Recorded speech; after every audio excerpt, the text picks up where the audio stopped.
네, 2017년에 김건희가 도이치모터스 주가조작범 건우수로부터 도이치 파이낸셜 주식 250만 주를 주당 800원, 총 20억 원어치를 매수를 합니다. 그래서 이것이 저가 매수다. 그래서 시세 차익만큼 뇌물죄가 성립한다라는 혐의로 시민단체에 의해서 고발이 됐습니다.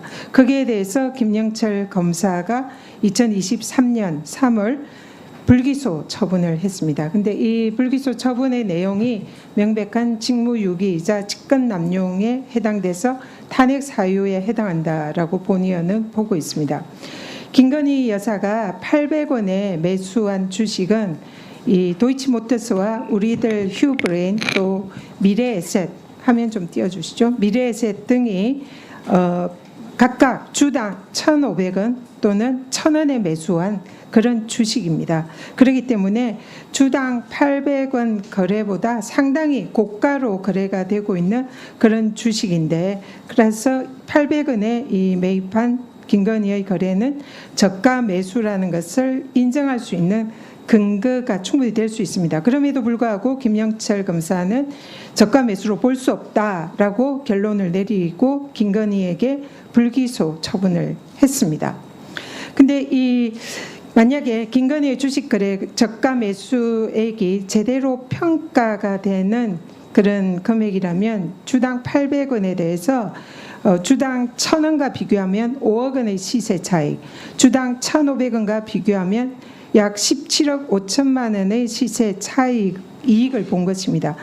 그래서 따라서 이 차익은 당시에 중수부장, 특수부장, 또 특별검사 수사팀장, 중앙지검장 등을 지낸 윤석열 당시 검사에 대한 뇌물일 가능성을 배제할 수가 없습니다. 그리고 또 이 사안은 기존의 도이치모터스 주가 조작 사건과 달리 윤석열과 김건희 결혼 이후의 사건으로 윤석열도 당시 경제 공동체로 뇌물죄 또는 제3자 뇌물죄의 공범의 책임에 자유로울 수 없는 이런 사안이다 생각합니다. 그런데 김영철 검사는 여기에 대해서 아주 이상한 논리로 800원 이 주식 거래가 저가 매수가 아니다라고 불기소 처분을 내렸습니다. 근데 그 근거가 사실상 사리에 맞지 않고 매우 의문이 있습니다. 지금 당시에 이 김영철 검사가 저가 매수가 아니라고 내린 근거 중에 하나가 제3자 간의 거래가 이미 500원, 540원 등의 거래가 이루어진 것이 있기 때문에 이것은 500원에 이 처리가 되고 800원에 처리가 되는 이 사안이 저가 매수가 아니다라고 결정을 했는데요. 근데 이 근거로 사용된 이 주식 거래가 사실상 근거로 사용할 수 없는 매우 불법적인 근거다 이렇게 보고 있습니다.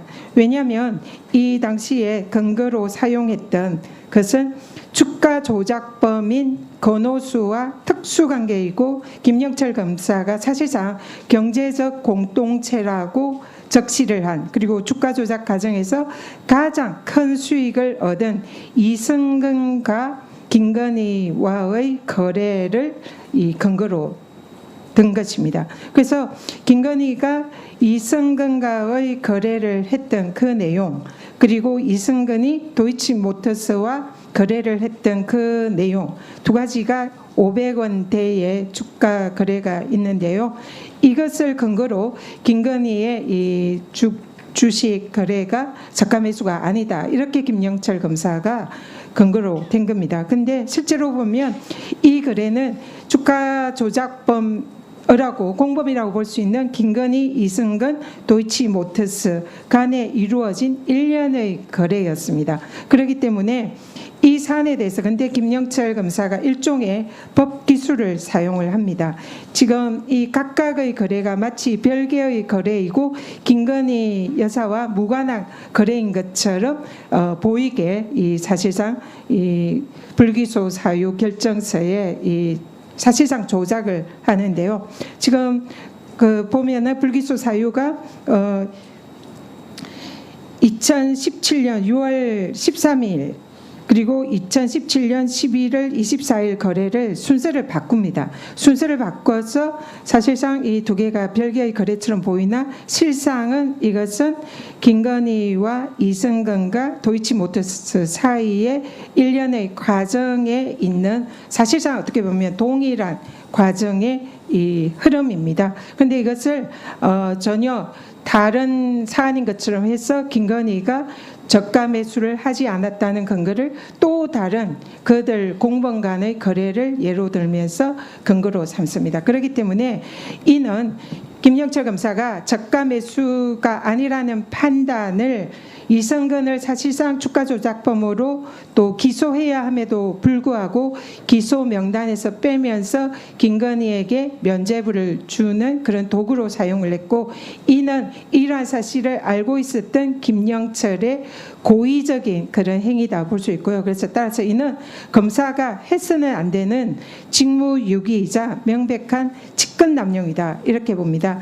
그래서 여기에 대해서는 명백한 헌법상 규정된 검사의 탄핵 사유인 법률 위반으로서 검사의 탄핵 사유가 될 수 있다 이렇게 보고 있습니다. 임원정 검사에 대해서 질문하겠습니다. 지금 이 사안을 들으셨죠?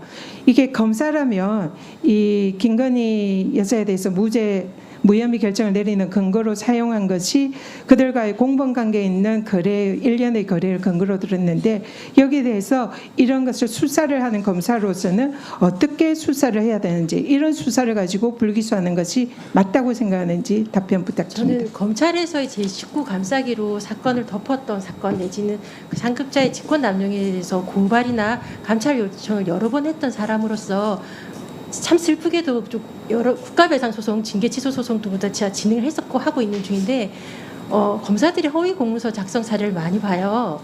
그리고 이게 그러니까 수사 결론은 이미 정해져 있기 때문에 원하는 결론을 부합되는 진술은 조서에 담고 원하지 않는 말은 조서에 담지 않고, 그리고 결정문에도 공소장에도 불기소장에도 그런 경우가 너무 많이 봐서 검찰이 특수수사가 정말 문제라고 생각하고 결론이 정해진 수사, 이런 것에 대해서 김영철 검사가 아니어도 검찰의 대부분이 이런 사건을 믿고 맡길 수 있는 사람이라면 김건희 여사를 기소할 수 있는 용자는 검찰에 현실적으로 없었다라고 저는 생각했기 때문에 이 사건 쭉 진행되고 있을 때 무혐의 될 거라고 예상하고 있었습니다. 이유는 볼 필요 없고요. 결론은 무혐의니까요.